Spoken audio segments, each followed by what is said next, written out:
Hello everyone and welcome back again. We are on day 2 of Summer Summit, and this week we are live streaming some specific leaders within our organization. And today we have Brandon Kosse, who's sitting next to me, and he is the new mentoring coordinator. And you're going to learn a little bit about him and his wife, Christy. And you're going to learn where they served before, and you're going to learn all sorts of things, but especially you're going to learn is your role in mentoring people and discipleship and all that. So we're going to go ahead and dig right into it. Tell me how you've served with WorldVenture and what you and Christy do now in detail. We know you're a mentoring coordinator, but what's the details of that? What does that mean? Okay, sure. So just for the background, Christy and I were appointed in 2016. It took us a little while. We didn't get to leave for the field till 2019. Raising support took us a bit with our family and going to Austria. Landed in Austria 2019. We were there 5 years. Came back this last October, and in some transition now stepped into this role of mentoring coordinator. And Christy is discovering her path. It's different for us because we're used to doing everything together.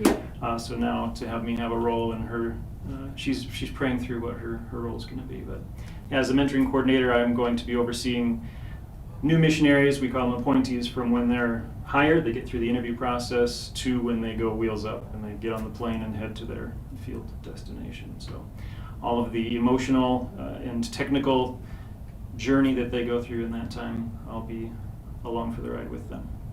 And I will tell you from personal experience, mentors at WorldVenture are incredibly valuable. Appointees go through a lot of pressure, partner development on top of day jobs until they can get to the field.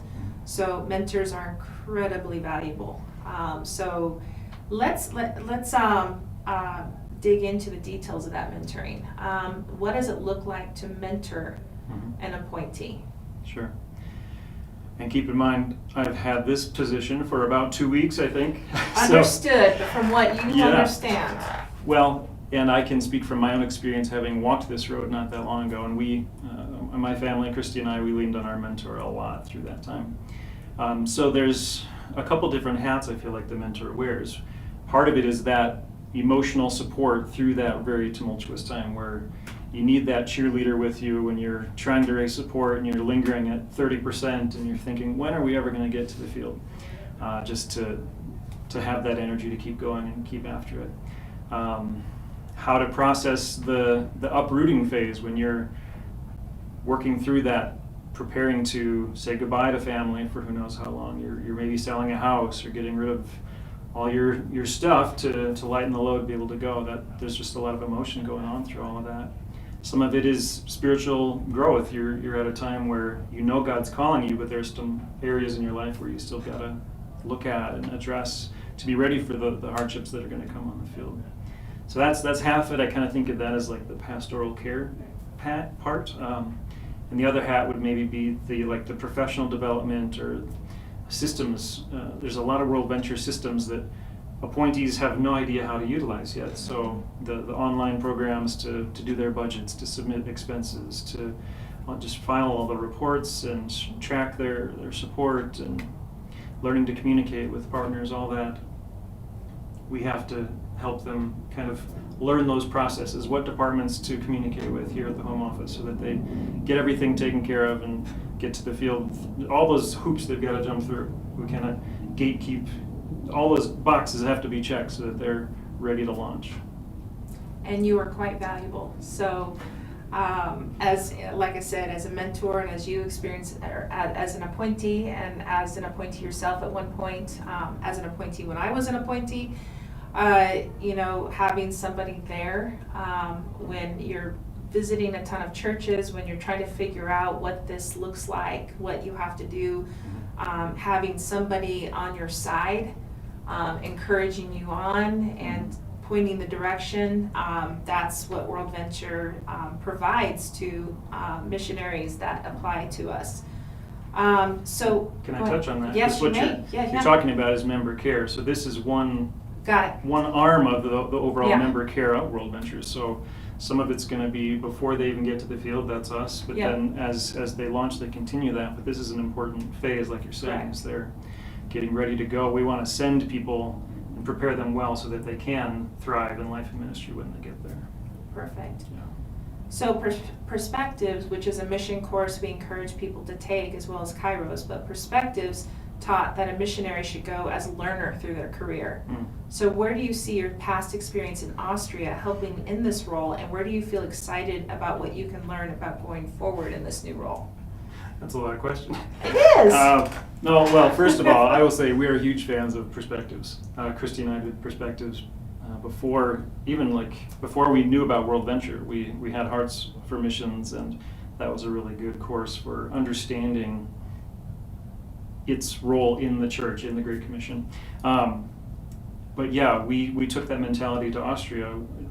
I would summarize it as we didn't want to show up as the Americans with the 10-gallon hat saying, well, let me tell you how you're doing it wrong, and just come in as if we know all the right answers, because we have no idea how their culture thinks and works, and we need to learn how they work as a culture and society before we come in to try to address our views, our suggestions. So the same thing on this team. I'm stepping into a role that has been forged by others that have really done a great job preparing the way. So I wanted to get the lay of the land, understand from everyone's different perspectives, the different departments and offices, what's needed, what's best, and then as I understand that, maybe start to make adjustments. But the Austrian culture actually is very collaborative as a culture, so I feel like I'm going to carry that into this role too. I don't come in heavy-handed. I really want to see everyone's ideas and make sure everyone can get along and work well together, so to speak. That's great. So what are often the challenges of mentoring people, just in general? I might say part of it is, especially in this role, that it's so relational.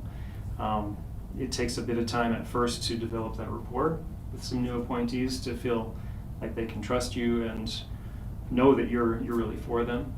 And then through the process, helping them not become too dependent on you as a mentor, to grow their own strength in the things that they need to tackle and handle for themselves. And maybe some confidence too. Yeah, exactly, right.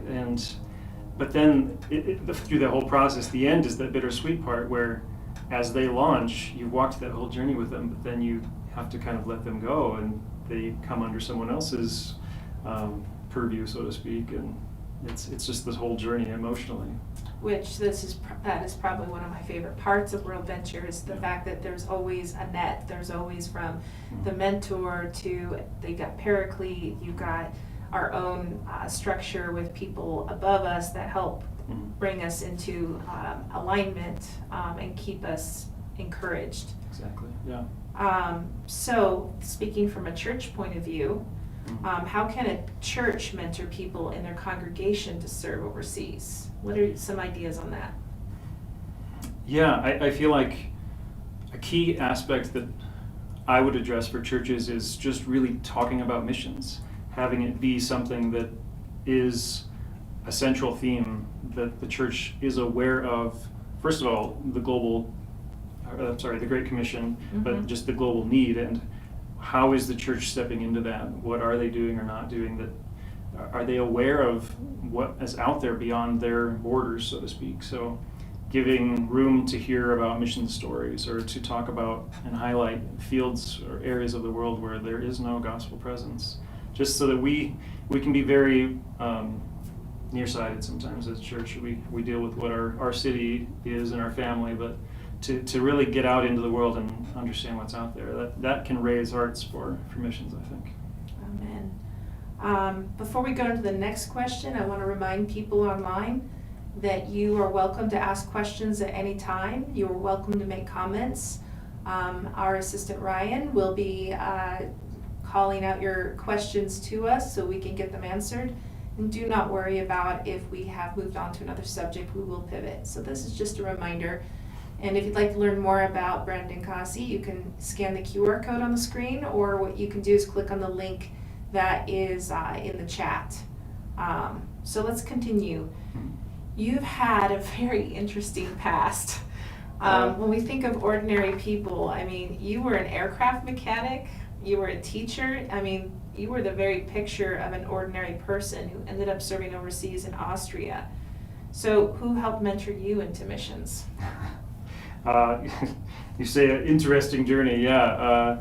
I mean, to add to that, I passed the exams to be a financial advisor. I drove an armored car, serviced ATM machines, drove forklifts. So yeah, I've kind of done it all. But yeah, so who mentored me? It's a long story. It was a long journey. Mm-hmm. I went on a short-term missions trip as a kid, a middle schooler, to Mexico, and that's where I felt God first calling me towards bringing the gospel outside of my own culture and context. So that pointed me down a path, but really it was different than I expected. I ended up going to Moody Bible Institute, learned about missions there, but along the way it was smaller things like just reading the stories of some of the missions greats, Carmichael and Judson and Taylor and Elliott's, and just being inspired by their lives. But also Christy's parents were missionaries, so there was a lot of real hands-on. They've lived it, they know what it was like and could speak into that. And even through the years, we were involved in a small group that was focused on missions. They were actually putting together people that were prayerfully considering going to Kazakhstan. And we were very invested in that and asking God, is that where you're taking us? So just all of that was developing this awareness of the need and the challenges and the costs of going. That's great. So in the past, mentors have walked with our brand new global workers through a journey of raising up a financial team. During that time, it's a very hard time for appointees. The pressure is very real. And keeping in mind that appointees are working full-time jobs on top of all this. So how can churches better support global workers in their congregation during this period in their lives? Yeah, I would just camp on that and say it is a tough road. You get to the point where you're appointed, you've made it through the interview process with WorldVenture, and you're like so excited to go and fulfill what God's called you to do, but then that's like not even the starting line, so to speak. You've got this journey, and we tell people it's a marathon, not a sprint. Getting everything done from interview to getting on the plane, there's just a lot, and raising support is hard, and to have that emotional support through that time is really important. So I think part of that is just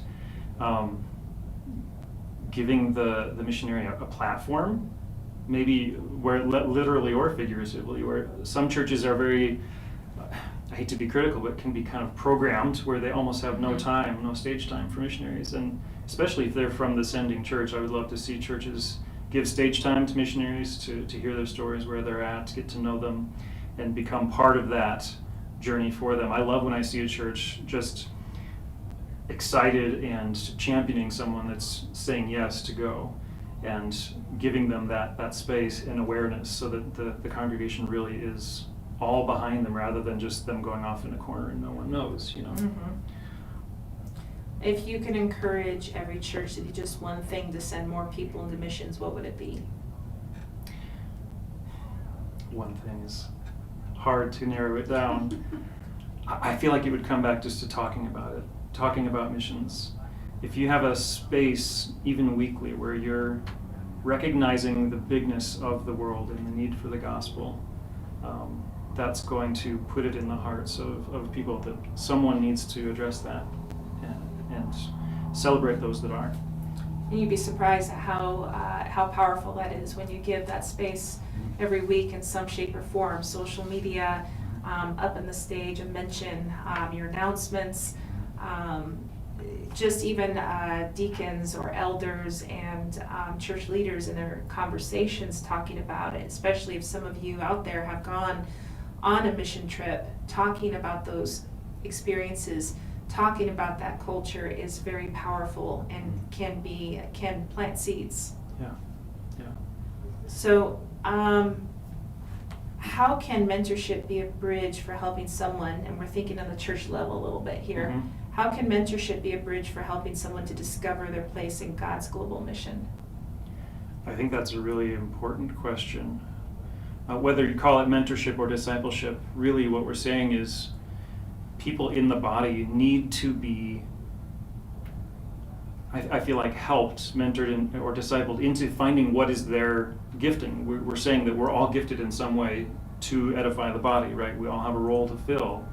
But a lot of times we don't know what that is, or we're not certain about it. So if the church is involved in helping people discover that and then encouraging them to try and to step into those roles, I contrast it to say, instead of just putting warm bodies in a spot, where yes, we need somebody to do this. Sometimes that happens, but that isn't really going to help people thrive. But when you find your niche and your place in the church, then you might say, I just have this heart for evangelism or for the lost or for this need, but I feel like it needs to go beyond where we're at here. There's people in these other places that need what God's given me.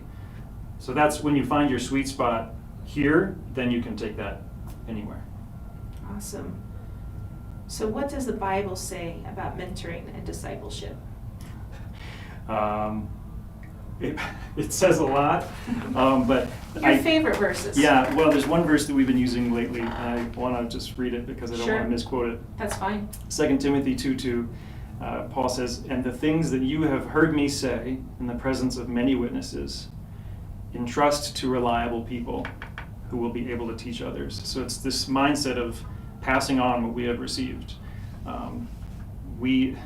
Christianity is a relational, almost audio learning where we pass it on from person to person, character to character. We can't just pick up a book necessarily and become who we're supposed to be and ensure that that goes on from generation to generation. So I love that idea of passing on all the wisdom from us to the next and trusting that they will do the same. And that's actually very important. We had an interview with Brianna Bird, who's going to Japan, and she had shared something interesting, and I've mentioned it in past live streams before, but she says that during, after World War II, Japan had some Christians, but those Japanese Christians didn't share the gospel and disciple people into the next generation. Mm-hmm. So now they're one of the highest unreached people groups in the world. Wow. So that is what she shared, which made sense to me, but was surprising. Mm-hmm. How can families support their members as they prepare for living overseas? So parents, grandparents, yeah. usually, that maybe, I don't know if you've experienced it or not, but sometimes families can be like moms can be like, oh, I'm not going to see my grandkids. Yeah. Or you have families that have expectations of getting a good career and good pay, Mm-hmm. Or you just have people that worry that they're going overseas, what will happen to them? It may not be a dangerous place, maybe it is, maybe it isn't, but it's unfamiliar, and some people are scared of the unfamiliar. Oh, for sure. So how can they get above that and support their family members who are going to be serving cross-culturally overseas? Yeah. I could just speak from my interest, or my experience would be to show interest, to have people really want to understand what you're going through, what you're going to do, what you're facing. It can be hard sometimes where you feel like people have about 20 seconds of attention span to hear what you're doing, or they feel like it's like a vacation, it's just so different. It can be hard to bridge that gap. So I think for family especially, to show some intentionality, to really want to understand, show interest in what the person's going through. And I would say one book that has been good for us as the goers, but can kind of illustrate it to someone who's wanting to understand that, is called The Dream Giver. Mm-hmm. And it walks through just kind of this metaphorical story of someone who's leaving behind familiar to go to something else. And some of the people along the way are like border bullies, where they don't want them to, but it's not out of mean-spiritedness, it's just because they love them or they care about them, and it's hard to let them go. And it might be good to help walk through that journey to see what it's like from the other side.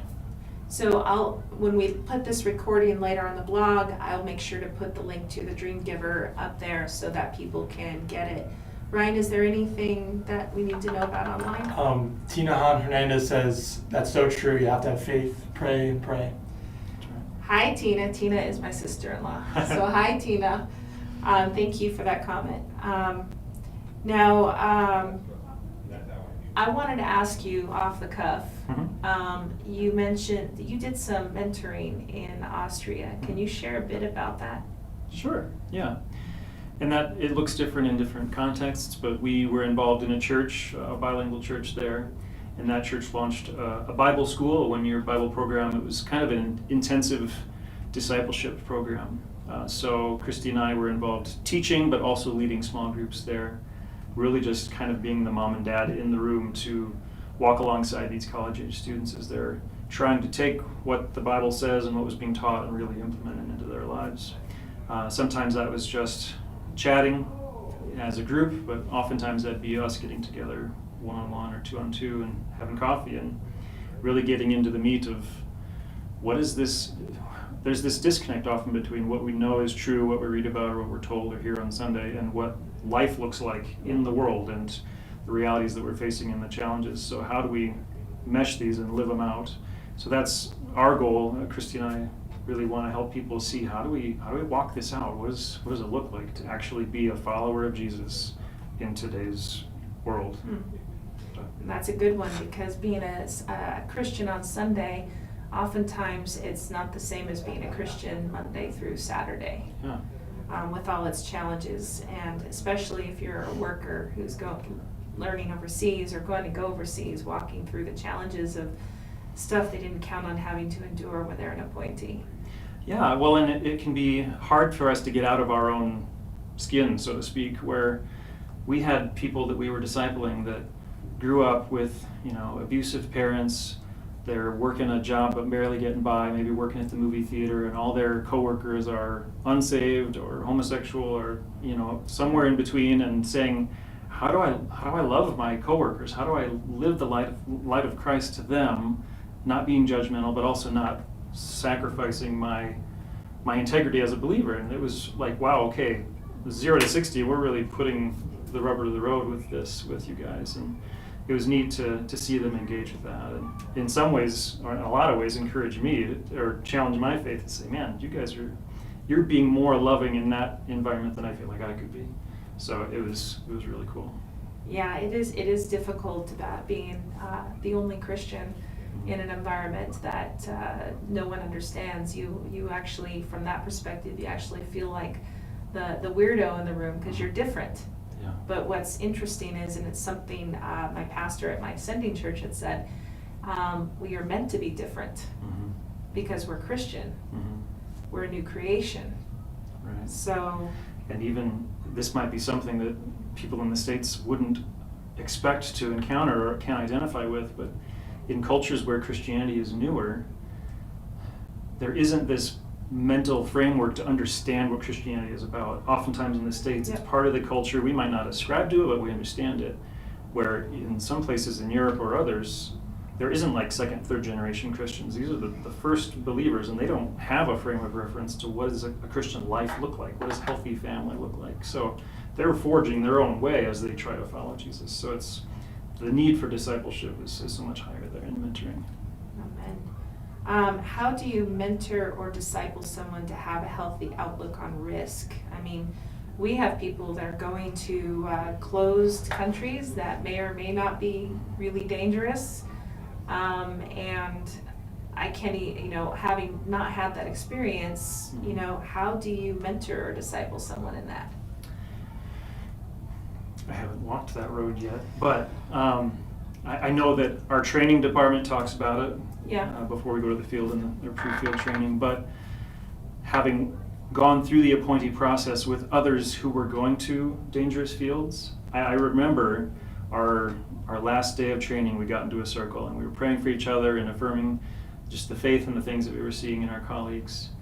And I just broke down and cried, and I saw this family who was going to a place where I thought, you could be martyred there. And I am just so amazed at your faith to step into that with joy for the sake of the gospel. And to have emotionally walked through that theology of risk and knowing that they've counted the cost and maybe even made preparations for that, it's a huge step of faith, and they really get the gospel and the call of Christ. And with today's missionary agencies, our missionaries today have a lot more support than missionaries in the past. a former pastor, I think, once said during a sermon, and I'll never forget how he said it, when he shared a tiny snippet of each of our missionary heroes in the past. He said they often packed a casket. Right. Because there wasn't going back. Yeah. And here at WorldVenture and other mission orgs, they have different things, but here at WorldVenture, we've got things like, we got mentors, we've got Paraclete, or what's the counseling arm, we've got a lot of a good support network, and sometimes with other orgs too. So the person going often has maybe a parachute would be a good description. Yeah, a lot of support. I feel like the culture at WorldVenture is to raise up prayerfully legacy missionaries where they really can go and sustain ministry for a long time, because the fields they're going to, you can't just really be a flash in the pan. Some go and come back. We only made it through one term, and we trust that God used that, but we love it when we see people that have been there 10, 15, sometimes 30 years.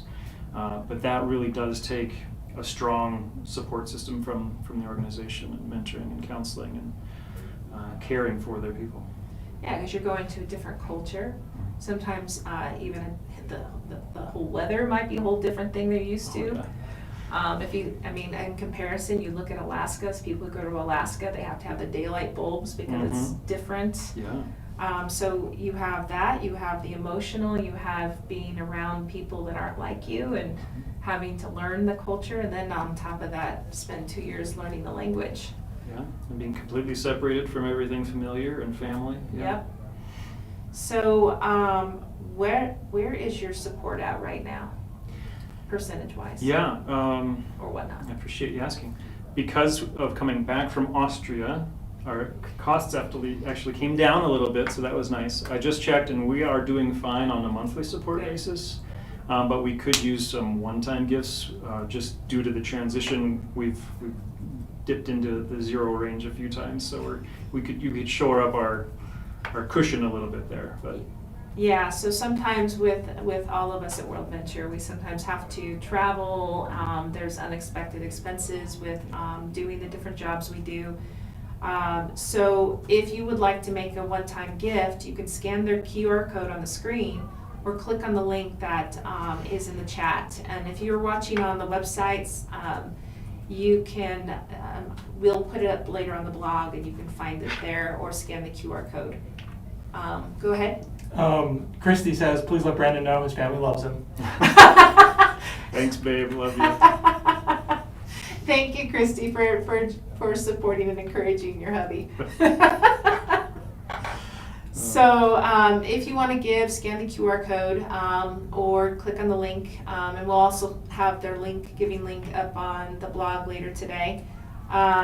So lastly, as we close out, and before we close out, I want to let everyone know, if you have further questions, you might want to put it in now, because we're about to close. So how can people be praying for you in your new roles? Yeah, I appreciate that. For me, I think just wisdom and clarity as I kind of pull all of the knowledge together from everyone involved and really distill that into what's going to be the structure of this department. It's a process. I just appreciate prayer for that. For Christy, pray for her as she is seeking the Lord's will and what her role should be, whether that's in a ministry through WorldVenture, or if it's our local church, or even there's a women's ministry that is international that she's looking at and being involved in. So there's a lot of options, and like I said, it's new for us to have different roles, but we're trusting this is God's plan for us this way too. I would ask too, just 2 weeks ago, we had about 20 new appointees. Well, we had I think 11 new appointees come in, but we have a bunch in the pipeline. Yeah. Pray for these folks who have just said yes, and they're beginning this journey and seeking the Lord's will and provision and guidance as they look to launch in the next year or so overseas. So you've heard the prayer requests. So if you would write those down somewhere in your journals or whatnot, or a piece of paper or a sticky note, and stick it on your fridge. Pray for them and their new roles. We are about to close, so last minute questions, you might want to hurry up and put them in. Just as a reminder, tomorrow we have Dr. Rick Griffith. He's the person you know from Bible study downloads, but he's also one of our workers from Jordan. And he is actually going to be digging deep into the biblical perspective of risk. And knowing, if you know what's going on in the Middle East and those areas, Iran, look on a map and you can see where Jordan is located. And you'll want to tune in for this one tomorrow. All of them. They're all going to be great. But and then on Thursday we have Ralph Thompson, who is the Global Director of Africa, and he's going to share on why Africa. You're going to learn about some new opportunities and some other things. And then on Friday we'll end our week with Dr. Jeff Denlinger on Ordinary People and Extraordinary God. So do tune in. We look forward to hearing from you. Remember, we welcome you in the chat for every single one of our live streams. So, Ryan, is there any other questions? Tina just says she's praying. Thank you, Tina. All right. Thank you, everyone, for joining us, and have a great day.